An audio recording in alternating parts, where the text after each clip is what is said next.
इष्टापूर्त की महिमा। भगवान श्री कृष्ण ने कहा, राजन, विधि पूर्वक वापी, कूप, तडाग, बावली, वृक्षोद्यान तथा देव मंदिर आदि का निर्माण कराने वाले तथा इन कर्मों में सहयोगी कर्मकार, शिल्पी, सूत्रधार आदि सभी पुण्य कर्मा पुरुष अपने इष्टापूर्त धर्म के प्रभाव से सूर्य एवं चंद्रमा की प्रभा के समान कांतिमान विमान में बैठकर दिव्य लोक को प्राप्त करते हैं। जलाशय आदि की खुदाई के समय जो जीव मर जाते हैं उन्हें भी उत्तम गति प्राप्त होती है। गाय के शरीर में जितने भी रोमकूप हैं उतने दिव्य वर्ष तक तडाग आदि का निर्माण करने वाला स्वर्ग में निवास करता है। यदि उसके पितर दुर्गति को प्राप्त हुए हो तो उनका भी वो उद्धार कर देता है। पितृगण ये गाथा गाते हैं कि देखो, हमारे कुल में एक धर्मात्मा पुत्र उत्पन्न हुआ है जिसने जलाशय का निर्माण कर प्रतिष्ठा की। जिस तालाब के जल को पीकर गौएं संतृप्त हो जाती हैं, उस तालाब बनवाने वाले के 7 कुलों का उद्धार हो जाता है। तडाग, वापी, देवालय और सघन छाया वाले वृक्ष ये चारों इस संसार में उद्धार करते हैं। जिस प्रकार पुत्र के देखने से माता पिता के स्वरूप का ज्ञान होता है, उसी प्रकार जलाशय देखने और जल पीने से उसके कर्ता के शुभाशुभ का ज्ञान होता है। इसीलिए न्याय से धन का उपार्जन कर तडाग आदि बनवाना चाहिए। धूप और गर्मी से व्याकुल पथिक यदि तडाग आदि के समीप जल का पान करे और वृक्षों की घनी छाया में ठंडी हवा का सेवन करता हुआ विश्राम करे तो तडाग आदि की प्रतिष्ठा करने वाला व्यक्ति अपने मातृकुल और पितृकुल का उद्धार कर स्वयं भी सुख प्राप्त करता है। इष्टापूर्त कर्म करने वाला पुरुष कृत हो जाता है और इस लोक में जो तडाग आदि बनवाता है उसी का जन्म सफल है और उसकी माता पुत्रिणी कहलाती है। वही अजर है, वही अमर है। जब तक तडाग आदि स्थित है और उसकी निर्मल कीर्ति का प्रचार प्रसार होता रहता है, तब तक वह व्यक्ति स्वर्गवास का सुख प्राप्त करता है। जो व्यक्ति हंस आदि पक्षी को कमल और कुवलय आदि पुष्पों से युक्त अपने तडाग में जल पीता हुआ देखता है और जिसके तालाब में घट, अंजलि, मुख तथा चंचू आदि से अनेक जीव जंतु जल पीते हैं, उस व्यक्ति का जन्म सफल है। उसकी कहां तक प्रशंसा की जाए। जो तडाग आदि बनाकर उसके किनारे देवालय बनवाता है तथा उसमें देव प्रतिष्ठा करता है, उसके पुण्य का कहां कहां तक वर्णन किया जाए। देवालय की ईंट जब तक खंड खंड ना हो जाए तब तक देवालय बनाने वाला व्यक्ति स्वर्ग में निवास करता है। कूप ऐसे स्थान पर बनवाने चाहिए जहां बहुत से जीव जल पी सके। कूप का जल स्वादिष्ट हो और कूप बनाने वाले के 7 कुलों का उद्धार हो जाता है। जिसके बनाए हुए कूप का जल मनुष्य पीते हैं वो सभी प्रकार के पुण्य प्राप्त कर लेता है। ऐसा मनुष्य सभी प्राणियों का उपकार करता है। तडाग बनवाकर उसके तट पर वृक्षों के बीच उत्तम देवालय बनवाने से उस व्यक्ति की कीर्ति सर्वत्र व्याप्त रहती है और बहुत ही समय तक दिव्य भोग भोग कर वह चक्रवर्ती राजा का पद प्राप्त करता है।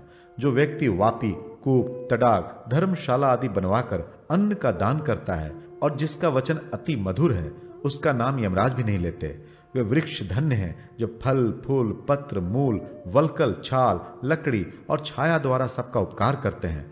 वस्तुओं के चाहने वालों को वे कभी निराश नहीं करते। धर्म अर्थ से रहित बहुत से पुत्रों से तो मार्ग में लगाया गया एक ही वृक्ष श्रेष्ठ है जिसकी छाया में पथिक विश्राम करते हैं। सघन छाया वाले श्रेष्ठ वृक्ष अपनी छाया, पल्लव और छाल के द्वारा प्राणियों को, पुष्पों के द्वारा देवताओं को और फलों के द्वारा पीतरों को प्रसन्न करते हैं।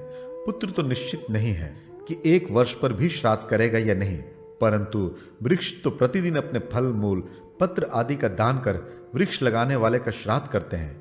वे फल ना तो अग्निहोत्रादि कर्म करने से और ना ही पुत्र उत्पन्न करने से प्राप्त होता है। जो फल मार्ग में छायादार वृक्ष के लगाने से प्राप्त होता है। छायादार वृक्ष, पुष्प देने वाले वृक्ष, फल देने वाला वृक्ष तथा वृक्ष वाटिका कुलीन स्त्री के भांत अपने पितृकुल तथा पतिकुल दोनों कुलों को उसी प्रकार सुख देने वाले होते हैं जैसे लगाए गए वृक्ष आदि अपने लगाने वाले तथा रक्षा आदि करने वाले दोनों के कुलों का उद्धार कर देते हैं।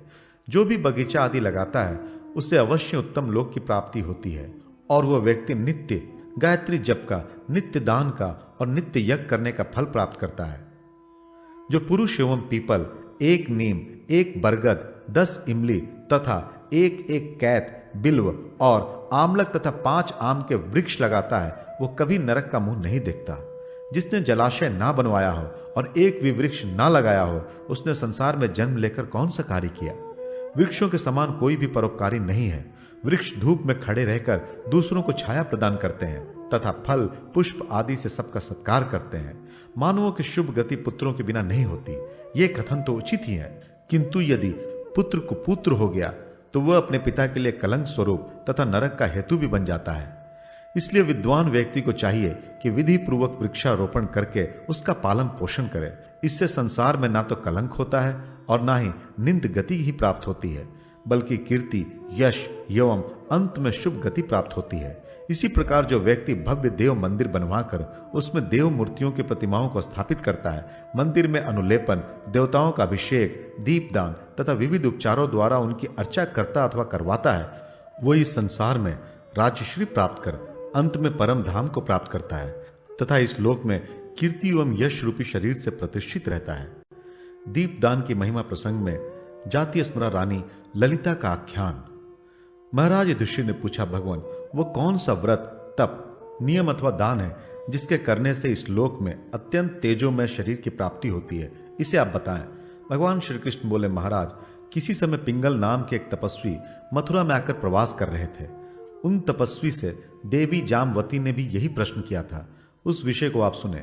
पिंगल मुनि ने कहा था, देवी, संक्रांति, सूर्य ग्रहण, चंद्र ग्रहण, वैधृति, व्यतिपात योग, उत्तरायण, दक्षिणायन, विषुव, एकादशी, शुक्ल पक्ष की चतुर्दशी, तितिक्षय, सप्तमी तथा अष्टमी, इन पुण्य दिनों में स्नान कर व्रत प्रायण स्त्री अथवा पुरुष को अपने आंगन के मध्य घृत, कुंभ और जलता हुआ दीपक भूमि देव को दान देना चाहिए। इससे प्रदीप्त एवं ओजस्वी शरीर प्राप्त होती है। राजा युधिष्ठिर ने पूछा, मधुसूदन, भूमि के देवता कौन है? मेरे इस संशय को दूर करें। भगवान श्री कृष्ण बोले, महाराज, पूर्व काल में सत्युग के आदि में त्रिशंकु नाम का एक सूर्यवंशी राजा था जो सशरीर स्वर्ग को जाना चाहता था, पर महर्षि वशिष्ठ ने उसे चांडाल बना दिया। इससे त्रिशंकु बहुत दुखी हुआ और उसने विश्वामित्र जी से समस्त वृतांत कहा। इससे क्रुद्ध होकर विश्वामित्र ने दूसरी सृष्टि की रचना प्रारंभ कर दी। उस सृष्टि में सभी देवताओं के साथ साथ त्रिशंकु के लिए दूसरा स्वर्ग बनाना प्रारंभ कर दिया और श्रृंगाटक, सिंघाड़ा, नारियल, कोद्रव, कुष्मांड, ऊंट, भेड़ आदि का निर्माण किया और नए सप्तर्षि तथा देवताओं की प्रतिमा का भी निर्माण कर दिया। उस समय इंद्र ने आकर इनकी प्रार्थना की और विश्वामित्र जी से सृष्टि रोकने का अनुरोध किया तथा दीपदान करने की सम्मति दी। जो प्रतिमाएं इन्होंने बनाई थी उनमें ब्रह्मा, विष्णु, शिव आदि सभी देवताओं का वास हुआ और वे ही इस संसार को प्राणियों का कल्याण करने के लिए मृत्यु लोक में प्रतिमाओं में मूर्तिमान रूप में स्थित हुए और नैवेद्यादि को ग्रहण करते हैं तथा अपने भक्तों पर प्रसन्न होकर वरदान देते हैं। वे ही भूमि देव कहलाते हैं। राजन, इसलिए उनके सम्मुख दीपदान करना चाहिए। भगवान सूर्य के लिए प्रदत्त दीप की रक्त वस्त्र से निर्मित वर्तिका पूर्ण वर्ती कहलाती है।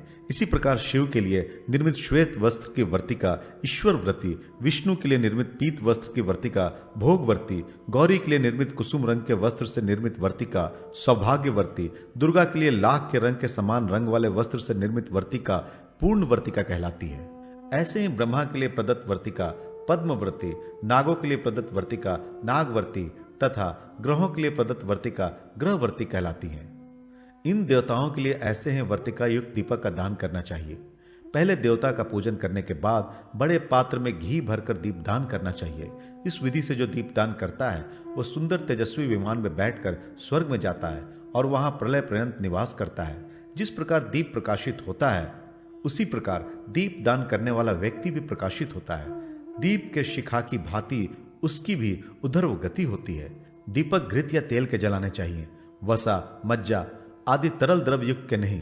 जलते हुए दीप को बुझाना नहीं चाहिए, न ही उस स्थान से हटाना चाहिए। दीप बुझा देने वाला काना होता है और दीप को चुराने वाला अंधा होता है। दीप का बुझाना निंदनीय कर्म है। राजन, आप दीपदान के महात्म्य में एक आख्यान सुने। विदर्भ देश में एक चित्ररथ नाम का एक राजा रहता था। उस राजा के अनेक पुत्र थे और एक कन्या थी जिसका नाम था ललिता। वह संपूर्ण शुभ लक्षणों से संपन्न अत्यंत सुंदर थी। राजा चित्ररथ ने धर्म का अनुसरण करने वाले महाराज काशीराज चारुधर्मा के साथ ललिता का विवाह कर दिया। चारुधर्मा की यह प्रधान रानी हुई। वह विष्णु मंदिर में सहस्त्रों प्रज्वलित दीपक प्रतिदिन जलाया करती थी। विशेष रूप से आश्विन कार्तिक में बड़े समारोह पूर्वक दीपदान करती थी। वो चौराहों, गलियों, मंदिरों, पीपल के वृक्ष के पास, गौशाला, पर्वत शिखर, नदी तटों तथा कुओं पर प्रतिदिन दीपदान करती थी। एक बार उसकी सपत्नियों ने उससे पूछा, ललिते, तुम दीपदान का फल हमें भी बतलाओ। तुम्हारी भक्ति देवताओं के पूजन आदि में ना होकर दीपदान में इतनी अधिक क्यों है? यह सुनकर ललिता ने कहा, सखियो, तुम लोगों से मुझे कोई शिकायत नहीं है, ना ही ईर्ष्या। इसलिए मैं तुम लोगों को दीपदान का फल कह रही हूं। ब्रह्मा जी ने मनुष्यों के उद्धार के लिए साक्षात पार्वती जी को मद्र देश में श्रेष्ठ देवका नदी के रूप में पृथ्वी पर अवतरित किया। वह पापों का नाश करने वाली है। उसमें एक बार भी स्नान करने से मनुष्य शिव जी का गण हो जाता है। उस नदी में जहां भगवान विष्णु ने नरसिंह रूप से स्वयं स्नान किया था, उस स्थान को नरसिंह तीर्थ कहते हैं। नरसिंह तीर्थ में स्नान करने मात्र से ही सभी पाप नष्ट हो जाते हैं। सौवीर नाम के एक राजा थे, जिसके पुरोहित थे मैत्रेय। राजा ने देवका के तट पर विष्णु मंदिर बनवाया। उस मंदिर में मैत्रेय जी प्रतिदिन पुष्प, धूप, दीप, नैवेद्य आदि से पूजन और दीपदान किया करते थे। वे एक दिन कार्तिक की पूर्णिमा को वहां दीपदान का बहुत बड़ा उत्सव मना रहे थे। रात्रि के समय सभी लोगों को नींद आ गई। उस मंदिर में अपने पूर्व जन्म में मुशिका रूप में रहने वाली मुझे दीपक की घृतवृत्ति की खाने की इच्छा हुई। उसी क्षण मुझे बिल्ली की आवाज सुनाई दी। मैंने भयभीत होकर दीपक की बत्ती छोड़ दी और छिप गई। वो दीपक बुझने नहीं पाया। मंदिर में पूर्ववत प्रकाश हो गया। कुछ काल बाद मेरी मृत्यु हो गई। पुनः में विदर्भ देश में चित्ररथ राजा की राजकन्या हुई और काशी राज चारुधर्मा की मैं पटरानी हुई। सखियों, कार्तिक मास में विष्णु मंदिर में दीपदान का ऐसा सुंदर फल होता है। चूंकि मैं मुशिका थी, मेरा दीपदान का कोई संकल्प नहीं था, फिर भी मुझसे अनायास जो मंदिर में भयवश दीप प्रज्वलित हुआ अथवा मैं दीप को नष्ट ना कर सकी, उस समय बिना परिज्ञान के मुझसे जो दीपदान का पुण्य कर्म हुआ था, उसी पुण्य कर्म के फलस्वरूप आज मैं श्रेष्ठ महारानी के पद पर स्थित हूँ और मुझे अपने पूर्व जन्म का ज्ञान है। इसी कारण मैं आज भी निरंतर दीपदान करती रहती हूँ। मैं दीपदान के फल को भली बात जानती हूँ, इसलिए नित्य देवालय में दीप जलाती हूँ। ललिता का यह कथन सुनकर सभी सहेलियां भी दीपदान करने लगीं और बहुत समय तक राज्य सुख भोग कर सभी अपने पति के साथ विष्णु लोक को चली गई। इस प्रकार जो भी पुरुष अथवा स्त्री दीपदान करते हैं, वे उत्तम तेज प्राप्त कर विष्णु लोक को प्राप्त करते हैं। वृषोत्सर्ग की महिमा। भगवान श्री कृष्ण ने कहा, महाराज, कार्तिक और माघ की पूर्णिमा, चैत्र की पूर्णिमा तथा तृतीया एवं वैशाख की पूर्णिमा एवं द्वादशी में शुभ लक्षणों से संपन्न वृषभ को 4 गौओं के साथ छोड़ने से अनंत पुण्य प्राप्त होता है। इस वृषोत्सर्ग की विधि को गर्गाचार्य ने मुझसे इस प्रकार बतलाया है। सबसे पहले षोडशमातृका का पूजन कर मातृ श्राद्ध तथा फिर आभ्युदयिक श्राद्ध करना चाहिए। फिर एक कलश स्थापित कर उस पर रुद्र का पूजन करके घृत से हवन करना चाहिए। उस सर्वांग सुंदर तरुण बछड़े के वाम भाग में त्रिशूल और दक्षिण भाग में चक्रयुक्त चिन्ह अंकित कर कुमकुम आदि से अनुलिप्त करें। गले में पुष्प की माला पहना दे।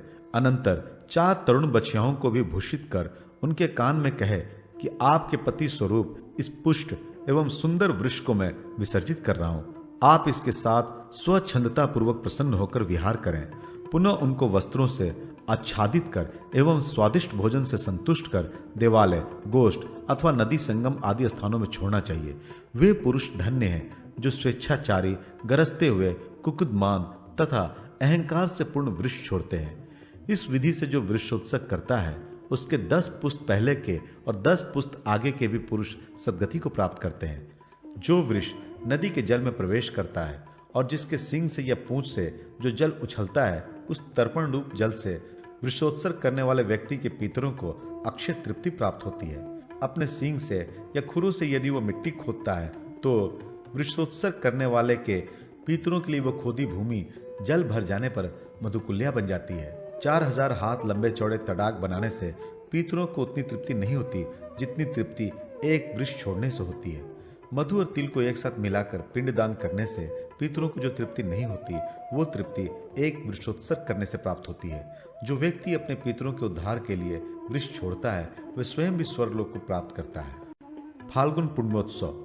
महाराज युधिष्ठिर ने पूछा, भगवान, फाल्गुन की पूर्णिमा को ग्राम ग्राम तथा नगर नगर में उत्सव क्यों मनाया जाता है और गांव एवं नगरों में होली क्यों जलाई जाती है? क्या कारण है कि बालक उस दिन घर घर अनाप शनाप शोर मचाते हैं? अडाडा किसे कहते हैं? उसे शीत शोणा क्यों कहा जाता है और किस देवता का पूजन किया जाता है? आप कृपा करके बताने का कष्ट करें। भगवान श्री कृष्ण ने कहा, पार्थ, सतयुग में रघु नाम के एक शूरवीर, प्रियवादी, सर्वगुण संपन्न दानी राजा थे। उन्होंने समस्त पृथ्वी को जीतकर सभी राजाओं को अपने वश में करके पुत्र की भांति प्रजा का लालन पालन किया। उनके राज्य में कभी भी कोई दुर्भिक्ष नहीं हुआ और ना किसी की अकाल मृत्यु हुई। अधर्म में किसी की रुचि नहीं थी।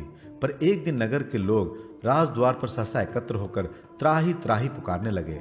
राजा ने इस तरह भयभीत लोगों से कारण पूछा। उन लोगों ने कहा कि महाराज, ढोंढा नाम की एक राक्षसी प्रतिदिन हमारे बालकों को कष्ट देती है और उस पर किसी मंत्र तंत्र औषधि आदि का प्रभाव भी नहीं पड़ता, उसका किसी भी प्रकार निवारण नहीं हो पा रहा है। नगर वासियों का यह वचन सुनकर विस्मित राजा ने राजपुरोहित महर्षि वशिष्ठ मुनि से उस राक्षसी के विषय में पूछा। तब उन्होंने राजा से कहा, राजन, माली नाम का एक दैत्य है, उसी की एक पुत्री है जिसका नाम है ढोंढा। उसने बहुत समय तक उग्र तपस्या करके शिव जी को प्रसन्न किया। उन्होंने उससे वरदान मांगने को कहा। इस पर ढोंढा ने वरदान मांगा कि प्रभु, देवता, दैत्य, मनुष्य आदि मुझे ना मार सकें तथा अस्त्र शस्त्र आदि से भी मेरा वध ना हो। साथ ही दिन में, रात्रि में, शीतकाल, उष्णकाल तथा वर्षा काल में भीतर अथवा बाहर कहीं भी मुझे किसी से भय ना हो। इस पर भगवान शंकर ने तथास्तु कहकर यह भी कहा कि तुम्हें उन्मत्त बालकों से भय होगा। इस प्रकार वर देकर भगवान शिव अपने धाम को चले गए। वही ढोंढा नाम की काम रूपणी राक्षसी नित्य बालकों को और प्रजा को पीड़ा देती है। अडाडा मंत्र का उच्चारण करने पर वो ढोंढा शांत हो जाती है, इसलिए उसको अडाडा भी कहते हैं। यही उस राक्षसी ढोंढा का चरित्र है। अब मैं उसे पीछा छुड़ाने का उपाय बता रहा हूं। राजन, आज फाल्गुन मास के शुक्ल पक्ष की पूर्णिमा तिथि को सभी लोगों को निडर होकर क्रीड़ा करनी चाहिए और नाचना, गाना तथा हंसना चाहिए। बालक लकड़ियों के बने हुए तलवार लेकर वीर सैनिकों की भांति हर्ष युद्ध के लिए उत्सुक हो दौड़ते हुए निकल पड़े और आनंद मनाए। सूखी लकड़ी, ऊपलें, सूखी पत्तियां आदि अधिक से अधिक एक स्थान पर इकट्ठा कर उस ढेर में रक्षोद्न मंत्रों से अग्नि लगाकर उसमें हवन कर हंसकर ताली बजाना चाहिए। उस जलते हुए ढेर की 3 बार परिक्रमा कर बच्चे बूढ़े सभी आनंददायक विनोदपूर्ण वार्तालाप करें और प्रसन्न रहें। इस प्रकार रक्षा मंत्रों से, हवन करने से, कोलाहल करने से तथा बालकों द्वारा तलवार के प्रहार के भय से उस दुष्ट राक्षसी का निवारण हो जाता है। वशिष्ठ जी का यह वचन सुनकर राजा रघु ने संपूर्ण राज्य में लोगों से इसी प्रकार उत्सव करने के लिए कहा और स्वयं भी उसमें सहयोग किया, जिससे वह राक्षसी विनष्ट हो गई। उसी दिन से इस लोक में ढोंढा का उत्सव प्रसिद्ध हुआ और अडाडा की परंपरा चली। ब्राह्मणों द्वारा सभी दुष्टों और सभी रोगों को शांत करने वाला वसुरधारा होम इसी दिन किया जाता है, इसलिए इसको होलिका भी कहा जाता है। सब तिथियों का सार एवं परम आनंद देने वाली यह फाल्गुन की पूर्णिमा तिथि है। इस दिन रात्रि को बालकों की विशेष रूप से रक्षा करनी चाहिए। गोबर से लिपे पुते घर के आंगन में बहुत से खड़ग हस्त बालक बुलाने चाहिए और घर में रक्षित बालकों को काष्ठ निर्मित खड़ग से स्पर्श कराना चाहिए। हंसना, गाना, बजाना, नाचना आदि करके उत्सव के बाद गुड़ और बढ़िया पकवान देकर बालकों को विसर्जित करना चाहिए। इस विधि से ढोंढा का दोष अवश्य शांत हो जाता है। महाराज युधिष्ठिर ने पूछा, भगवान, दूसरे दिन चैत्र मास के वसंत ऋतु का आगमन होता है, उस दिन क्या करना चाहिए? भगवान श्री कृष्ण ने कहा, महाराज, होली के दूसरे दिन प्रतिपदा में प्रातःकाल उठकर आवश्यक नित्य क्रिया से निवृत्त हो पितरों और देवताओं के लिए तर्पण पूजन करना चाहिए और सभी दोषों को शांति के लिए होलिका की विभूति की वंदना कर उसे अपने शरीर में लगाना चाहिए।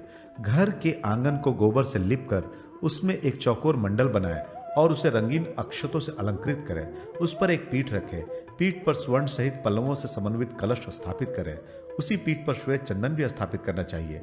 सौभाग्यवती स्त्री को सुंदर वस्त्र आभूषण पहनाकर दूध, दही, अक्षत, गंध, पुष्प, वसोरधरा आदि से उस श्रीखंड की पूजा करनी चाहिए और फिर आम्र मंजरी सहित उस चंदन का प्राशन करना चाहिए। इससे आयु की वृद्धि, आरोग्य की प्राप्ति तथा समस्त कामनाएं सफल होती है। भोजन के समय पहले दिन का पकवान थोड़ा सा खाकर इच्छा अनुसार भोजन करना चाहिए। इस विधि से जो फाल्गुनोत्सव मनाता है उसके सभी मनोरथ अनायास से सिद्ध हो जाते हैं। आदि व्याधि सभी का नाश हो जाता है और वह पुत्र, पौत्र, धन धान्य से पूर्ण होता है। ये परम पवित्र विजयादायिनी पूर्णिमा सब विघ्नों को दूर करने वाली है तथा सब तिथियों में उत्तम है। दमनकोत्सव, दोलोत्सव तथा रथ यात्रोत्सव आदि का वर्णन।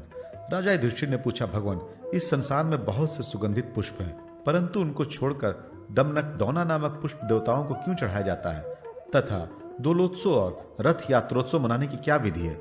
इसका वर्णन करने की आप कृपा करें। भगवान श्री कृष्ण ने कहा, पार्थ, मंदराचल पर्वत पर दमनक नाम का एक श्रेष्ठ तथा अत्यंत सुगंधित वृक्ष उत्पन्न हुआ।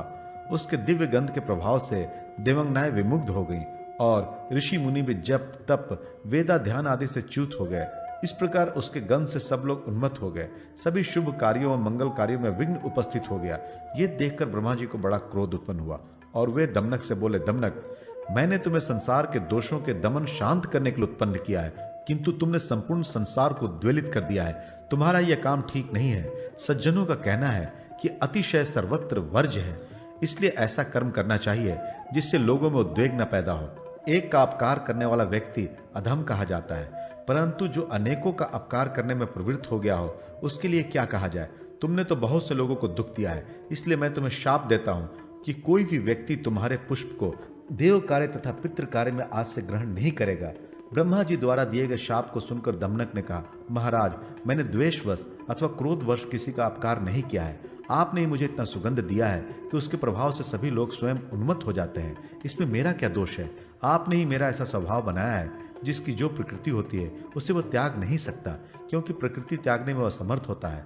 निरपराध होते हुए भी आपने मुझे शाप दिया है। दमनक की इस तर्क संगत बात को सुनकर ब्रह्मा जी ने कहा, दमनक, तुम्हारा कथन ठीक है, मैंने तुम्हें शाप दिया है, उसका मुझे हार्दिक दुख है। उसकी निवृत्ति के लिए मैं तुम्हें वरदान देता हूं कि वसंत ऋतु में तुम सभी देवताओं के मस्तक पर चढ़ोगे। जो व्यक्ति भक्ति भाव से दमनक पुष्प देवताओं पर चढ़ाएगा उसे सदा सुख प्राप्त होगा। चैत्र मास का शुक्ल पक्ष की चतुर्दशी दमनक चतुर्दशी के नाम से विख्यात होगी और उस दिन व्रत नियम के पालन करने से व्रती के सभी पाप नष्ट हो जाएंगे। इतना कहकर ब्रह्मा जी अंतर्ध्यान हो गए और दमनक भी अपने गंध से त्रिभुवन को वासित करता हुआ शिव जी के निवास स्थान मंदराचल पर रहने लगा। उसी दिन से लोक में दमनक पूजा प्रसिद्ध हुई। भगवान श्री कृष्ण बोले, महाराज, अब मैं दोलोत्सव का वर्णन कर रहा हूँ। किसी समय नंदन वन में दोलोत्सव हुआ। वसंत ऋतु में देवांगनाएं और देवता मिलकर दोला क्रीड़ा करने लगे। नंदन वन में यह मनोहरी उत्सव देखकर भगवती पार्वती जी ने शंकर जी से कहा, भगवान, इस क्रीड़ा को आप देखें, आप मेरे लिए भी एक दोला बनवाइए जिस पर मैं आपके साथ बैठकर दोला क्रीड़ा कर सकूं। पार्वती जी के कहने पर शिव जी ने देवताओं को अपने पास बुलाकर दोला बनाने को कहा।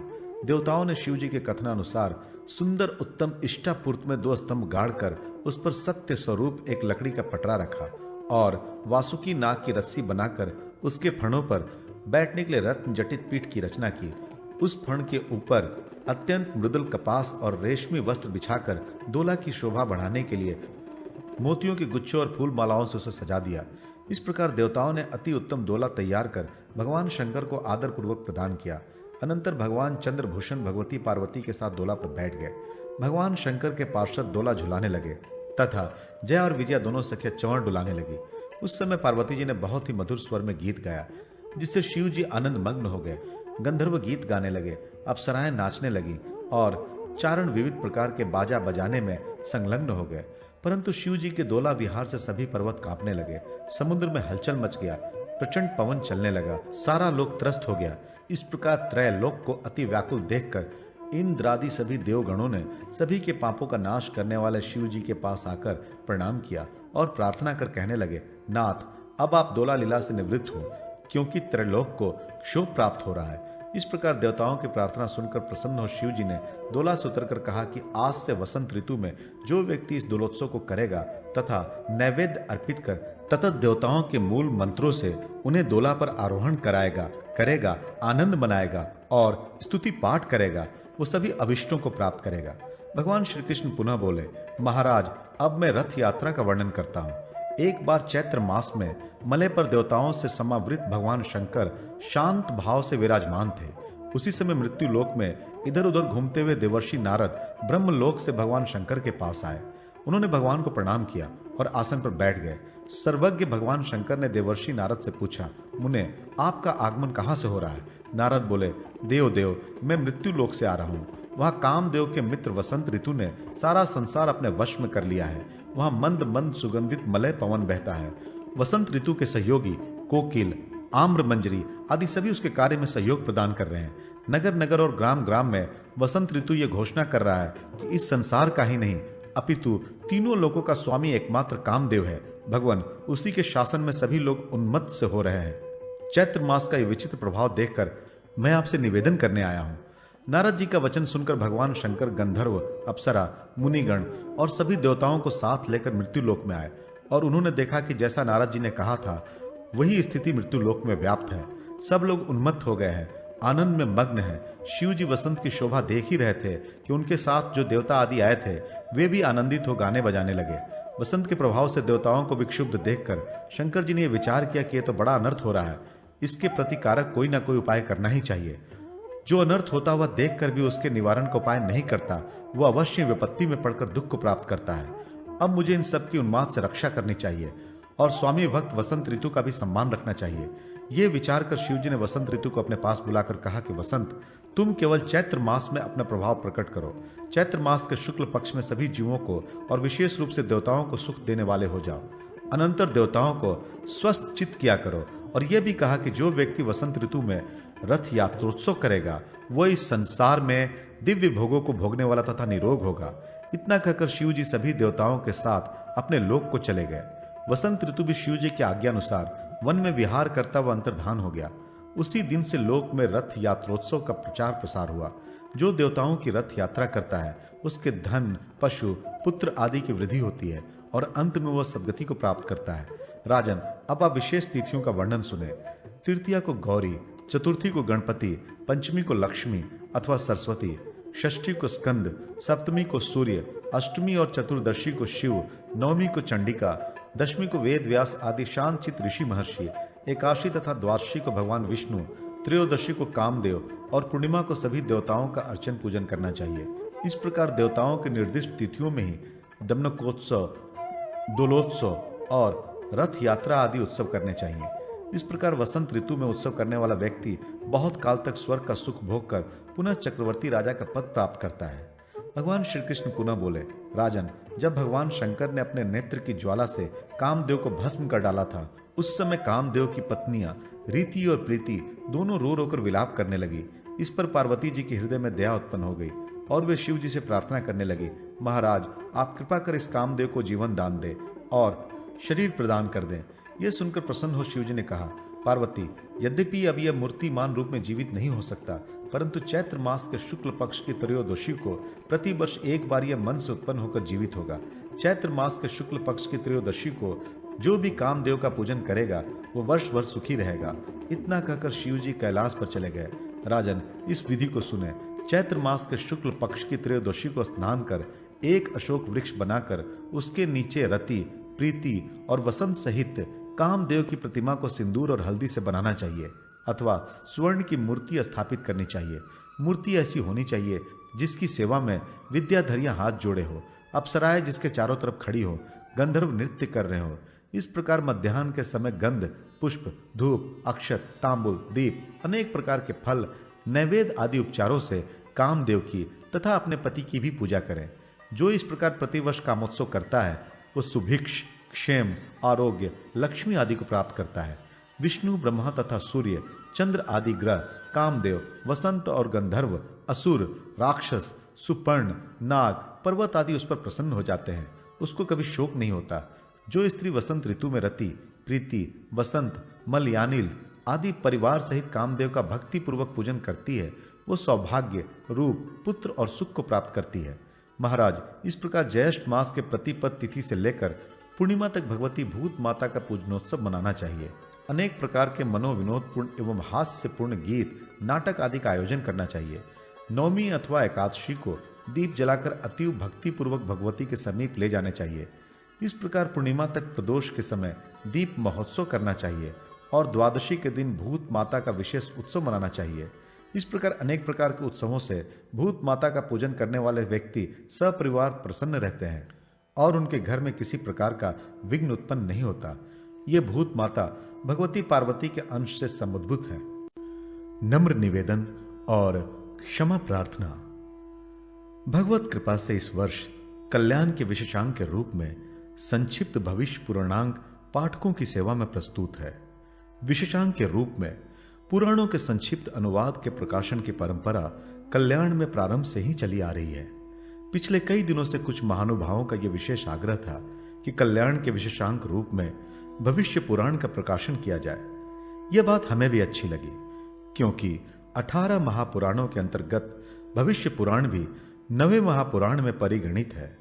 साथ ही चतुर्वर्ग चिंतामणि, व्रतार्क, दान सागर, व्रत रत्नाकर, जयसिंह कल्पद्रुम आदि सभी प्राचीन निबंध ग्रंथों में व्रत, दान एवं धार्मिक अनुष्ठान के प्रकरण में मूल श्लोकों का संदर्भ भी भविष्य पुराण का ही प्राय मिलता है। इन सब कारणों से इस पुराण की श्रेष्ठता और महत्व विशेष रूप से परिलक्षित होने पर भी सामान्य जन इसकी विषय वस्तु से अनभिज्ञ जैसे ही हैं। इसलिए स्वाभाविक रूप से यह प्रेरणा हुई कि भविष्य पुराण की कथा वस्तु को जनता जनार्दन के प्रकाश में लाने के लिए इस बार इसी महापुराण का संक्षिप्त अनुवाद विशेषांक के रूप में प्रस्तुत किया जाए। इस प्रेरणा के अनुसार ही यह निर्णय कार्य रूप में परिणत हुआ। वास्तव में भविष्य पुराण सौर प्रधान ग्रंथ है। इसके अधिष्ठात्र देव भगवान सूर्य हैं। सूर्य नारायण प्रत्यक्ष देवता हैं। उनसे ही संसार को प्रकाश, उष्मा, प्राण शक्ति, वृष्टि, अन्न और अन्य जीवन उपयोगी सामग्रियां उपलब्ध होती है। उनके बिना पूरा विश्व अंधकार में विलीन होकर प्रलय को प्राप्त हो जाएगा। सूर्योदय के बाद ही दिशाओं, नगर, पर्वत, ग्राम, मनुष्य और पशु पक्षियों का विभाजन और उनकी पहचान स्पष्ट होती है। अन्यथा सारा जगत दृष्टिविहीन और परिचय शून्य हो जाए। इस पुराण तथा अन्य पुराणों एवं वैदिक संहिताओं के अनुसार सूर्य है वृक्ष, लता, गुल्म, पशु पक्षी और देवता तथा मनुष्यों के प्राण हैं। इसलिए इनकी उपासना से सभी प्रकार की सिद्धियां प्राप्त हो, आयु, आरोग्य की प्राप्ति हो, तो इसमें क्या आश्चर्य है। तीनों संध्याओं में इन्हीं की उपासना की जाती है। भविष्य पुराण में कहा गया है कि संध्या में दीर्घ काल तक सूर्योपासना करके ऋषि मुनियों ने दीर्घ आयु प्राप्त की थी। संपूर्ण ज्योतिष चक्र और ज्योतिष शास्त्र के घड़ी घंटे आदि के मूल निर्देशक सूर्य ही है। भगवान सूर्य की महिमा का विस्तृत वर्णन इसी पुराण में उपलब्ध होता है। इसके ब्राह्म पर्व में कई चमत्कारिक वर्णन प्राप्त होते हैं, जिन्हें बार बार पढ़ने पर भी आकर्षण बना ही रहता है। इसी प्रकार मध्यम पर्व की कर्मकांडीय सामग्री, प्रतिसर्ग पर्व की ऐतिहासिक सामग्री और भक्तों के चरित्र बड़े भव्य और आकर्षक है। उत्तर पर्व के व्रत, धर्म, दान, सदाचार तथा देवोपासना आदि के निर्देशक सभी अध्याय बार बार माननीय और शिक्षाप्रद है। आज भारतवासी अपनी सनातन संस्कृति और सनातन परंपरा से विचलित सा होकर किंग कर्तव्य विमूढ़ हो रहा है। वो अपने आदर्श सर्वेश्वरवाद तथा सर्वभूतात्मवाद के पवित्र सिद्धांत को भूलकर एक देश विशेष की पार्थिव सीमा में अपने को आबद्ध कर मोहित हो गया है और इसी को राष्ट्रीयता और देश प्रेम के नाम से पुकारता है और उसी देश विशेष की केवल आर्थिक स्वतंत्रता को ही स्वराज्य मानकर उसकी प्राप्ति के प्रयत्न में ही अपने कर्तव्य की इतिश्री मानने लगा है। मनुष्य का पुरुषार्थ चतुष्टय अर्थ, धर्म, काम तथा मोक्ष आज केवल दो अर्थ और काम में ही सीमित हो गया है और वो अर्थ काम ही मोक्षानुगामी और धर्म सम्मत न होने से आसुरी हो गया है। फलतः आज का मानव असुर मानव बनता जा रहा है। उसकी धर्म पर आस्था नहीं, भगवान पर विश्वास नहीं, मनमाना आचरण करने में ही उसे गौरव का बोध होता है। सब और आज यही यथेच्छाचार और यही अधिकार तथा अर्थ की अपार लिप्सा एवं व्यक्तिगत स्वार्थ की पापमयी प्रवृत्ति बढ़ती जा रही है। सभी प्रायः प्रमत्त हैं। क्षुद्र स्वार्थ की सिद्धि के लिए क्रूरता, निर्दयता, हिंसा और हत्या का आश्रय आतंकवाद के नाम पर धड़ल्ले से लिया जा रहा है। ऐसे नाजुक समय में पुराण जैसे आध्यात्मिक ग्रंथों के प्रचार प्रसार, पठन पाठन और आलोड़न से ही देश में शांतिमय वातावरण, सुस्थिरता और सन्मार्ग पर चलने की प्रवृत्ति जागृत हो सकती है। पुराणों में भक्ति, ज्ञान, वैराग्य, सदाचार के साथ साथ यज्ञ, व्रत, दान, तप, तीर्थ सेवन, देव पूजन, श्राद्ध तर्पण आदि शास्त्र विहित शुभ कर्मों में तथा पारस्परिक उत्तम व्यवहार में जन साधारण को प्रवृत्त करने के लिए उनके लौकिक एवं परलौकिक फलों का वर्णन किया गया है। भविष्य पुराण में भी इन सब विषयों का तथा इनके अतिरिक्त अन्य कई विषयों का समावेश हुआ है। पाठकों की सुविधा के लिए भविष्य पुराण के भावों का सार संक्षेप इस विशेषांक के प्रारंभ में लेख रूप में प्रस्तुत किया गया है। उसके अवलोकन से भविष्य पुराण के प्रमुख प्रतिपाद्य विषय पाठकों को ध्यान में आ सकेंगे। आशा है पाठकगण इससे लाभान्वित होंगे। भविष्य पुराण के प्रकाशन का निर्णय जितनी सरलता से हुआ, इसके संपादन में उतनी कठिनाइयों का भी अनुभव हुआ। भविष्य पुराण अत्यधिक महत्वपूर्ण होते हुए भी मालूम पड़ता है कि इन दिनों विशेष रूप से उपेक्षित सा रहा। वेंकटेश्वर प्रेस से प्रकाशित एक ही मूल संस्करण इस पुराण का उपलब्ध हो सका। अन्य प्रकाशित मूल प्रतियां भी इसकी प्रतिलिपि मात्र थी। इसके अतिरिक्त इस पुराण का कोई संस्करण तथा इस पुराण की कोई टीका तथा किसी भी भाषा में कोई अनुवाद भी उपलब्ध नहीं हुआ, जिसके कारण मूल पाठ, भेद आदि का निर्णय करना कठिन था। जो संस्करण उपलब्ध हुए उनके मूल श्लोकों में अशुद्धियां मिलने से अनुवाद आदि के कार्य में भी विशेष कठिनाई का अनुभव हुआ। इस वर्ष से कल्याण के वर्ष का प्रारंभ 3 मास पूर्व जनवरी से कर दिया गया है। हम ये चाहते थे कि कल्याण के अंक हम अपने पाठकों को समय से प्रेषित करें, परंतु इन अपरिहार्य विषय परिस्थितियों के कारण अनुवाद कार्य पूरा ना होने से ना चाहते हुए भी विलंब हो ही गया। इस विलंब के कारण हमारे प्रिय पाठकों को निश्चित रूप से अधीर होना पड़ा होगा तथा कष्ट का अनुभव भी हुआ होगा, जिसके लिए क्षमा प्रार्थना के अतिरिक्त मेरे पास कोई दूसरा उपाय भी नहीं है। भविष्य में हमारा यह प्रयास अवश्य होगा कि समय से आपकी सेवा में कल्याण के अंक प्रस्तुत हो। भविष्य पुराण के इस संक्षिप्त अनुवाद का कलेवर विशेषांक की पृष्ठ संख्या से अधिक होने के कारण 3 परिशिष्टांकों में यह पूर्ण हो सकेगा। ये परिशिष्टांक पाठकों की सेवा में यथा समय प्रेषित होंगे। इस संघ के संपादन में जिन महानुभावों ने हमारी सहायता की है उनके हम हृदय से कृतज्ञ हैं। अनुवाद का कार्य पूज्यवर पंडित श्री महाप्रभु लाल जी गोस्वामी के द्वारा तथा उनके निरीक्षण में संपन्न हुआ तथा पुराण के कुछ अंशों का अनुवाद पंडित श्रीमूल शंकर जी शास्त्री के द्वारा संपन्न हुआ। हम इन दोनों महानुभावों के प्रति हृदय से आभार व्यक्त करते हैं। अनुवाद के संशोधन अधिकारियों में वाराणसी के पंडित श्री लाल बिहारी जी शास्त्री तथा अपने कल्याण संपादकीय विभाग के पंडित श्री जानकी नाथ जी शर्मा ने विशेष सहयोग प्रदान किया है। इनके प्रति भी हम हार्दिक कृतज्ञता व्यक्त करते हैं। इस विशेषांक के संपादन, प्रूफ संशोधन, चित्र निर्माण, मुद्रण आदि कार्यों में जिन जिन लोगों से हमें सहृदयता मिली है वे सभी हमारे अपने हैं। उन्हें धन्यवाद देकर हम उनके महत्व को घटाना नहीं चाहते। इस बार भविष्य पुराण के संपादन कार्य के क्रम में परमात्मा प्रभु और उनके ललित लीला कथाओं का चिंतन मनन तथा स्वाध्याय का सौभाग्य निरंतर प्राप्त होता रहा। यह हमारे लिए विशेष महत्व की बात है। हमें आशा है कि इस विशेषांक के पठन पाठन से हमारे सहृदय पाठकों को भी यह सौभाग्य लाभ अवश्य प्राप्त होगा। अंत में हम अपनी त्रुटियों के लिए आप सबसे पुनः क्षमा प्रार्थना करते हुए भगवान श्री वेद व्यास जी के चरणों में नमन करते हैं, जिनकी कृपा प्रसाद से आज हम सभी जीवन का मार्गदर्शन कर लाभान्वित हैं। कल्याण। कृष्णाय तुम्भे नमः। श्री कृष्ण आपने मत्स्य रूप धारण कर प्रलय समुद्र में डूबे हुए वेदों का उद्धार किया। समुद्र मंथन के समय महाकुर्म बनकर पृथ्वी मंडल को पीठ पर धारण किया। महावराह के रूप में कारनार्णव में डूबी हुई पृथ्वी का उद्धार किया। नरसिंह के रूप में हिरण्यकशिपु आदि दैत्यों का विधारण किया। वामन के रूप में राजा बलि को छला। परशुराम के रूप में क्षत्रिय जाति का संहार किया। श्री राम के रूप में महाबली रावण पर विजय प्राप्त की। श्री बलराम के रूप में हल को शस्त्र के रूप में धारण किया।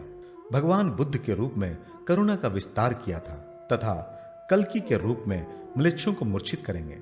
इस प्रकार दशावतार के रूप में प्रकट आपकी मैं वंदना करता हूं। श्रावण पूर्णिमा को रक्षाबंधन की विधि। भगवान श्री कृष्ण बोले, महाराज, प्राचीन काल में देवासुर संग्राम में देवताओं द्वारा दानव पराजित हो गए। दुखी होकर वह दैत्यराज बलि के साथ गुरु शुक्राचार्य जी के पास गए और अपनी पराजय की वृत्तांत बतलाया। इस पर शुक्राचार्य बोले, दैत्यराज, आपको विषाद नहीं करना चाहिए। दैववश काल की गति से जय पराजय तो होती ही रहती है। इस समय वर्ष भर के लिए तुम देवराज इंद्र के साथ संधि कर लो, क्योंकि इंद्र पत्नी शची ने इंद्र को रक्षा सूत्र बांधकर अजय बना दिया है। उसी के प्रभाव से दानवेंद्र, तुम इंद्र से परास्त हुए हो। 1 वर्ष तक प्रतीक्षा करो, उसके बाद तुम्हारा कल्याण होगा। अपने गुरु शुक्राचार्य के वचनों को सुनकर सभी दानव निश्चिंत हो गए और समय की प्रतीक्षा करने लगे। राजन, ये रक्षाबंधन का विलक्षण प्रभाव है। इससे विजय, सुख, पुत्र, आरोग्य एवं धन प्राप्त होता है। राजा युधिष्ठिर ने पूछा, भगवान, किस तिथि में किस विधि से रक्षाबंधन करना चाहिए, इसे बताएं। भगवान श्री कृष्ण बोले, महाराज, श्रावण मास की पूर्णिमा के दिन प्रातः काल उठकर शौच इत्यादि नित्य क्रिया से निवृत्त होकर श्रुति स्मृति विधि से स्नान कर देवताओं और पितरों का निर्मल जल से तर्पण करना चाहिए तथा उपाकर्म विधि से वेदोक्त ऋषियों का तर्पण भी करना चाहिए। ब्राह्मण वर्ग देवताओं के उद्देश्य श्राद्ध करें। तदनंतर अपराह्न काल में रक्षा पोटलिका इस प्रकार बनाए।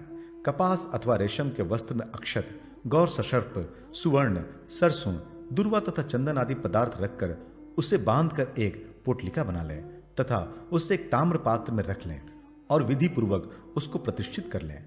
आंगन को गोबर से लिप कर एक चौकोर मंडल बनाकर उसके ऊपर पीठ स्थापित करें और उसके ऊपर मंत्री सहित राजा को पुरोहित के साथ बैठना चाहिए। उस समय उपस्थित जन प्रसन्न चित्त रहें, मंगल ध्वनि करें। सर्वप्रथम ब्राह्मण तथा सुवासिनी स्त्रियां अर्घ्यादि के द्वारा राजा की अर्चना करें। अनंतर पुरोहित उस प्रतिष्ठित रक्षा पोटली को मंत्र का पाठ करते हुए राजा के दाहिने हाथ में बांधे। तत्पश्चात राजा को चाहिए कि सुंदर वस्त्र, भोजन और दक्षिणा देकर ब्राह्मणों की पूजा कर उन्हें संतुष्ट करे। ये रक्षाबंधन चारों वर्णों को करना चाहिए। जो व्यक्ति इस विधि से रक्षाबंधन करता है वह वर्ष भर सुखी रहकर पुत्र पौत्र और धन से परिपूर्ण हो जाता है।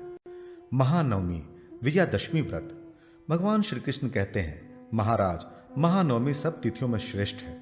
सभी प्रकार के मंगल और भगवती की प्रसन्नता के लिए सब लोगों को और विशेषकर राजाओं को महानवमी का उत्सव अवश्य मनाना चाहिए।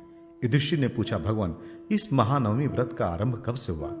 क्या यशोदा के गर्भ से प्रादुर्भूत होने के समय से महानवमी व्रत का प्रचलन हुआ, अथवा इसके पूर्व सतयुग आदि में भी यह महानवमी व्रत था? इसे आप बतलाने की कृपा करें। भगवान श्री कृष्ण बोले, महाराज, वो परम शक्ति, सर्वव्यापिनी, भावगम्या, अनंता और आद्य आदि नाम से विश्व विख्यात है। उनका काली, सर्वमंगला, माया, कात्यायिनी, दुर्गा, चामुंडा तथा शंकर प्रिया आदि अनेक नाम रूपों से ध्यान और पूजन किया जाता है। देव, दानव, राक्षस, गंधर्व, नाग, यक्ष, किन्नर, नर आदि सभी अष्टमी तथा नवमी को उनकी पूजा अर्चना करते हैं। कन्या के सूर्य में आश्विन मास के शुक्ल पक्ष में अष्टमी को यदि यह मूल नक्षत्र हो तो उसका नाम महानवमी है। यह महानवमी तिथि तीनों लोकों में अत्यंत दुर्लभ है। आश्विन मास के शुक्ल पक्ष की अष्टमी और नवमी को जगन माता भगवती श्री अंबिका जी का पूजन करने से सभी शत्रुओं पर विजय प्राप्त हो जाती है। यह तिथि पुण्य, पवित्रता, धर्म और सुख को देने वाली है। इस दिन मुंड मालिनी चामुंडा का भी पूजन अवश्य करना चाहिए। सभी कल्पों और मनवंतरों में देव, दैत्य आदि अनेक प्रकार के उपचारों से नवमी तिथि को भगवती की पूजा किया करते हैं और तीनों लोकों में अवतार लेकर भगवती मर्यादा का पालन करती रहती हैं। राजन, यही पारंबा जगन माता भगवती यशोदा के गर्भ से उत्पन्न हुई थी और वे कंस के मस्तक पर पैर रखकर आकाश में चली गईं और फिर विंध्याचल में स्थापित हुई। तभी से यह पूजा प्रवर्तित हुई। भगवती का यह उत्सव पहले से ही प्रसिद्ध था, परंतु सभी प्राणियों के उपकार के लिए तथा सभी विघ्न बाधाओं की शांति के लिए ही मैंने अपनी बहन के रूप में भगवती विंध्यवासिनी देवी की महिमा का विशेष रूप से प्रचार किया। विंध्यवासिनी भगवती के स्थान में 9 रात्रि, 3 रात्रि, 1 रात्रि उपवास या अयाची व्रत अथवा नक्त व्रत कर अनेक प्रकार के उपचारों से भगवती की आराधना करनी चाहिए। ग्राम ग्राम, नगर नगर और घर घर में सभी लोगों को स्नान कर प्रसन्न चित्त होकर भक्ति पूर्वक ब्राह्मण, क्षत्रिय, वैश्य, शूद्र, स्त्री आदि सभी को भगवती की पूजा करनी चाहिए। विशेषकर राजाओं को तो यह पूजन अवश्य करना चाहिए। विजय की इच्छा रखने वाले राजा को प्रतिपदा अष्टमी पर्यंत लोहा बिहारी कर्म, अस्त्र शस्त्र पूजन करना चाहिए। सर्वप्रथम पूर्वोत्तर ढाल वाली भूमि में 9 अथवा 7 हाथ लंबा चौड़ा पताकाओं से सुसज्जित एक मंडप बनाना चाहिए। उसमें अग्निकोण में 3 मेखला और पीपल के समान योनि से युक्त एक अति सुंदर 1 हाथ के कुंड की रचना करनी चाहिए। राजा के चिन्ह, छत्र, चामर, सिंहासन, अश्व, ध्वजा, पताका आदि और सभी प्रकार के अस्त्र शस्त्र मंडप में लाकर रखे, उन सब का अधिवासन करे। इसके अनंतर ब्राह्मण को चाहिए कि वह स्नान कर श्वेत वस्त्र धारण कर मंडप आदि की पूजा करे और फिर ओंकार पूर्वक राज चिन्हों के निर्दिष्ट मंत्रों द्वारा घृत से संयुक्त पायस से ही हवन कर्म करे। पूर्व काल में बहुत से बलवान शक्तिशाली लोह नामक एक दैत्य पैदा हुआ था। उसको देवताओं ने मारकर खंड खंड पृथ्वी पर गिरा दिया। वही दैत्य आज लोहा के रूप में दिखाई पड़ता है। उसी के अंगों से ही विभिन्न प्रकार के लोहे की उत्पत्ति हुई। इसलिए उसी समय से लोहा बिहारी कर्म राजाओं को विजय प्राप्त करने में सहायक सिद्ध हुआ, ऐसा ऋषियों ने बतलाया है। हवन का बचा हुआ शेष पायस हाथी और घोड़ों को खिलाकर उनको अलंकृत कर मांगलिक घोष करते हुए रक्षकों के साथ समारोह पूर्वक नगर में घुमाना चाहिए। राजा को भी प्रतिदिन स्नान कर पीतरों और देवताओं की पूजा करने के बाद राज चिन्हों की भी भली भांति पूजा करनी चाहिए। इससे राजा को विजय, कीर्ति, आयु, यश तथा बल की प्राप्ति होती है। इस प्रकार लोहा बिहारी कर्म करने के अनंतर अष्टमी के दिन पूर्वाह्न में स्नान कर नियम पूर्वक सुवर्ण, चांदी, पीपल, तांबा, मृत्तिका, पाषाण, काष्ठ आदि की दुर्गा की सुंदर मूर्ति बनाकर उत्तम सुसज्जित स्थान के साथ सिंहासन के ऊपर स्थापित करें। कुमकुम, चंदन, सिंदूर आदि से उस मूर्ति को चर्चित कर कमल आदि पुष्प, धूप, दीप तथा नैवेद्य आदि से अनेक बाजे गाजे के साथ उनका पूजन करना चाहिए। वंदीजन स्तुति करें। बहुत से लोग छत्र, चामर आदि राज्य चिन्ह लेकर चारों ओर खड़े होकर स्थित रहें।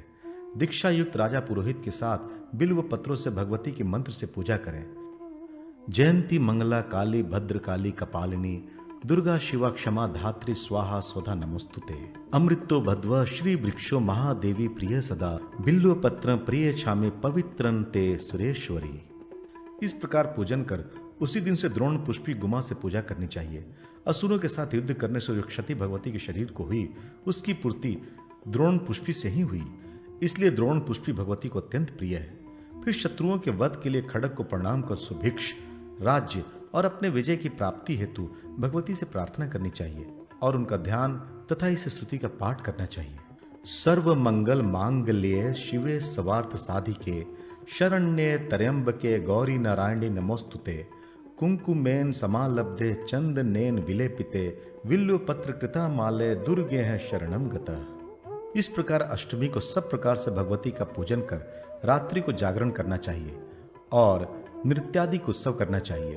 प्रसन्नता पूर्वक रात्रि के बीत जाने पर नवमी को प्रातःकाल भगवती के बड़े समारोह के साथ विशेष पूजा करनी चाहिए। अपराह्न समय में रथ के बीच भगवती दुर्गा की प्रतिमा को स्थापित कर पूरे राज्य में भ्रमण कराना चाहिए। अपनी सेना सहित राजा को भी साथ रहना चाहिए। सभी प्रकार के विघ्नों की निवृत्ति के लिए भूत शांति करनी चाहिए, जिससे यात्रा निर्विघ्न पूर्ण हो। इस विधि से जो राजा अथवा सामान्य व्यक्ति भगवती की यात्रा करता है, वो सभी प्रकार के पापों से छूटकर भगवती के लोक को प्राप्त कर लेता है और उस व्यक्ति को शत्रु, चोर, ग्रह, विघ्न आदि का भय नहीं होता। भगवती के सदा भक्त निरोग, सुखी और निर्भय हो जाते हैं। जो व्यक्ति भगवती के उत्सव विधि का श्रवण करता है या पढ़ता है, उसके भी सभी अमंगल दूर हो जाते हैं। इंद्र ध्वजोत्सव के प्रसंग में परिचर वसु का वृत्तांत। भगवान श्री कृष्ण कहते हैं, महाराज, पूर्व काल में देवासुर संग्राम के समय ब्रह्मा आदि देवताओं ने इंद्र को विजय प्राप्त हो, इसलिए ध्वज इष्टि का निर्माण किया। ध्वज इष्टि को देवताओं, सिद्ध विद्याधर तथा नाग आदि ने मेरु पर्वत पर स्थापित कर सभी उपचारों, पुष्प, धूप तथा दीपादि से उसकी पूजा की और अनेक प्रकार के आभूषण, छत्र, घंटा, किंकणी आदि से उसे अलंकृत किया। उस ध्वज इष्टि को देखकर दैत्य त्रस्त हो गए और युद्ध में देवताओं ने उन्हें पराजित कर स्वर्ग का राज प्राप्त कर लिया। दैत्य पाताल लोक में चले गए। उसी दिन से देवता उस इंद्रष्टि का पूजन और उत्सव करने लगे। एक समय अपने महान पुण्य प्रताप के कारण राजा परिचर वसु स्वर्ग में आए। उनका देवताओं ने बहुत सम्मान किया। उनसे प्रसन्न होकर इंद्र ने वो ध्वज उन्हें दिया और वर देते हुए कहा कि पृथ्वी में इस ध्वज की आप पूजा करें। इससे आपके राज्य के सभी दोष दूर हो जाएंगे और जो भी राजा वर्षा ऋतु में भाद्रपद शुक्ल द्वादशी श्रवण नक्षत्र में इसका पूजन करेगा, उसके राज्य में क्षेम और सुभिक्ष बना रहेगा। किसी प्रकार का उपद्रव नहीं होगा। प्रजाएं प्रसन्न एवं निरोग होंगी। सर्वत्र धार्मिक यज्ञ होंगे। राज्य में प्रचुर धन संपत्ति होगी। इंद्र का यह वचन सुनकर राजा परिचर वसु इंद्र ध्वज को लेकर अपने नगर में चले आए और प्रति वर्ष इंद्र ध्वज की पूजा कर उत्सव मनाने लगे। इस ध्वज यष्टि को भी प्रत्यक्ष देवी माना गया है। अब मैं इंद्र ध्वज के उत्सव की विधि बताता हूँ। 20 हाथ लंबे, सुपुष्ट, उत्तम काष्ठ की एक यष्टि बनाकर उसे सुंदर रंग बिरंगे वस्त्रों से सुसज्जित करें। उसमें 13 आभूषण लगवाएं। पहला आभूषण पिटक चौकोर होता है, इसे लोकपाल पिटक कहते हैं। दूसरा आभूषण लाल रंग का वृत्ताकार होता है। इसी प्रकार अन्य देव संबंधी पिटकों को निर्माण कर तथा यष्टि में बांधकर कुशा, पुष्पमाला, घंटा, चामर आदि से समन्वित उस ध्वज को स्थापित करें। अनंतर हवन कराकर गुड़ से युक्त मिष्ठान और पायस ब्राह्मणों को भोजन कराएं। भोजनोपरांत उन्हें दक्षिणा दें। उस ध्वज को धीरे से खड़ा कर स्थापित कर दें। 9 दिन या 7 दिन तक उत्सव मनाना चाहिए। अनेक प्रकार के नृत्य, गायन, वादन कराते हुए मल्ल युद्ध आदि उत्सव भी कराने चाहिए। वस्त्राभूषण तथा स्वादिष्ट भोजनादि से सभी लोगों को संतुष्ट कर सम्मानित करना चाहिए। रात्रि को जागरण कर ध्वज की भली भांत रक्षा करनी चाहिए। इंद्र ध्वज का पूजन, अर्चन तथा उत्सव आदि कार्य संपन्न करना चाहिए। यदि 1 वर्ष करने के बाद दूसरे वर्ष किसी व्यवधान के कारण पूजनादि कार्य ना हो सके तो पुनः 12 वर्ष बाद ही करना चाहिए। ध्वज के अंग भंग होने पर अनेक प्रकार के उपद्रव प्रारंभ हो जाते हैं। यदि ध्वज पर कौवा बैठ जाए तो दुर्भिक्ष पड़ता है। उलूक बैठे तो राजा की मृत्यु हो जाती है। कपोत बैठे तो प्रजा का विनाश होता है। इसलिए सावधान होकर उसकी रक्षा करनी चाहिए और भक्ति पूर्वक इंद्र ध्वज का उत्थापन कर पूजन करना चाहिए। यदि प्रमादवश ध्वज गिर पड़े या टूट जाए तो सोने अथवा चांदी का ध्वज बनाकर उसका उत्थापन और अर्चन कर शांतिक, पौष्टिक आदि कर्म संपन्न करवाए। ब्राह्मण को भोजन आदि से संतुष्ट करना चाहिए। इस विधि से जो राजा इंद्र ध्वज की यात्रा एवं पूजा करता है, उसके राज में यथेष्ट वृष्टि होती है। मृत्यु और अनेक प्रकार की इति भीति आदि दुर्योगों, कष्टों का भय नहीं रहता तथा राजा शत्रुओं को पराजित कर चीर काल तक राज्य सुख भोग कर अंत समय में इंद्रलोक को प्राप्त कर लेता है। दीप मालिकोत्सव। भगवान श्री कृष्ण ने कहा, महाराज, पूर्व काल में भगवान विष्णु ने वामन रूप धारण कर दानवराज बलि को छल कर इंद्र को राज्य का भार सौंप दिया और राजा बलि को पाताल लोक में स्थापित कर दिया। भगवान ने बलि के यहाँ सदा रहना स्वीकार किया। कार्तिक की अमावस्या को रात्रि में सारी पृथ्वी पर दैत्यों के यथेष्ट चेष्टाएं होती हैं। युधिष्ठिर ने पूछा, भगवान, कौमुदी तिथि की विधि को विशेष रूप से बताने की कृपा करें। उस दिन किस वस्तु का दान किया जाता है, किस देवता की पूजा की जाती है तथा कौन सी क्रीड़ा करनी चाहिए? भगवान श्री कृष्ण बोले, राजन, कार्तिक मास के कृष्ण पक्ष की चतुर्दशी को प्रभात के समय नरक के भय को दूर करने के लिए स्नान अवश्य करना चाहिए। अपा मार्ग चिड़ा के पत्र सिर के ऊपर मंत्र पढ़ते हुए घुमाए। इसके बाद धर्मराज के नामों यम, धर्मराज, मृत्यु, वैवस्वत, अंतक, काल तथा सर्वभूत तक्षय का उच्चारण कर तर्पण करे। देवताओं की पूजा करने के बाद नरक से बचने के उद्देश्य से दीप जलाए। प्रदोष के समय शिव, विष्णु, ब्रह्मा आदि के मंदिर में कोष्ठागार, चैत्य, सभा मंडप, नदी तट, महल, तड़ाग, उद्यान, वापी, मार्ग, हस्तिशाला तथा अश्वशाला आदि स्थानों में दीप प्रज्वलित करनी चाहिए। अमावस्या के दिन प्रातःकाल स्नान कर देवता और पितरों को भक्ति पूर्वक पूजन तर्पण आदि करें तथा पार्वण श्राद्ध करें। अनंतर ब्राह्मण को दूध, दही, घृत और अनेक प्रकार के स्वादिष्ट भोजन कराकर दक्षिणा प्रदान करें और उन्हें संतुष्ट करें। अपराह्न काल में राजा द्वारा अपने राज्य में घोषित कराना चाहिए कि आज इस लोक में बलि का शासन है। नगर के सभी लोगों को अपने सामर्थ्य के अनुसार अपने घर को स्वच्छ साफ सुथरा करके नाना प्रकार के रंग बिरंगे तोरण, पताकाओं, पुष्पमालाओं तथा बंधनवारों से सजाना चाहिए।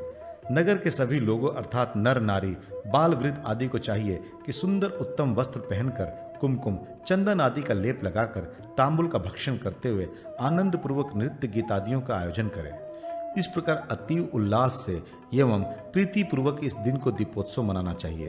प्रदोष के समय दीप माला प्रज्वलित कर अनेक प्रकार के दीप वृक्ष खड़े करने चाहिए। उस समय राक्षस लोक में विचरण करते हैं। उनके भय को दूर करने के लिए श्रेष्ठ कन्याओं को दीप वृक्षों पर तंडुल, धान का लावा फेंकते हुए दीपकों से निराजन करना चाहिए। दीप मालाओं को जलाने से प्रदोष वेला दोष रहित हो जाती है और राक्षस आदि का भय दूर हो जाता है। इस प्रकार अति शोभा संपन्न नगर की शोभा देखने के उद्देश्य से राजा को अपने मित्र, मंत्री आदि के साथ अर्धरात्रि के समय धीरे धीरे पैदल ही चलना चाहिए। राज कर्मचारी भी हाथ में प्रज्वलित दीपक लिए रहे। पूरे नगर की रमणीयता देखकर राजा को यह मानना चाहिए कि राजा बलि मेरे ऊपर आज प्रसन्न हो गए होंगे। फिर राजा अपने महल में वापस आ जाए। आधी रात बीत जाने पर जब सब लोग निद्रा में हो, उस समय घर की स्त्रियों को चाहिए कि वे सूप बजाते हुए घर भर में घूमती हुई आंगन तक आएं और इस प्रकार वे दरिद्रा अलक्ष्मी का अपने घर से निस्सारण कर दे। प्रातःकाल होते ही राजा को चाहिए कि वस्त्र, आभूषण आदि देकर ब्राह्मणों, सत्पुरुषों को संतुष्ट करें और भोजन, तांबुल देकर मधुर वचनों से पंडितों का सत्कार करें तथा सामंत, सिपाही और सेवक आदि को आभूषण, धन देकर संतुष्ट करें तथा अनेक प्रकार के मल्ल क्रीड़ा आदि का आयोजन करें। राजा को मध्याह्न के अनंतर नगर के पूर्व दिशा में ऊंचे स्तंभ अथवा वृक्षों पर कुश और काश की बनी मार्गपाली बांधकर उसकी पूजा करें। फिर हवन करें, अपनी प्रजा को भोजन देकर संतुष्ट करें। उस समय राजा को मार्गपाली की आरती करनी चाहिए। ये आरती विजय प्रदान करती है। उसके बाद गाय, बैल, हाथी, घोड़ा, राजा, राजपुत्र, ब्राह्मण, शूद्र आदि सभी लोगों को उस मार्गपाली के नीचे से निकलना चाहिए। मार्गपाली को बांधने वाला अपने दोनों कुलों का उद्धार करता है। इसका लंघन करने वाले वर्ष भर सुखी और निरोग रहते हैं।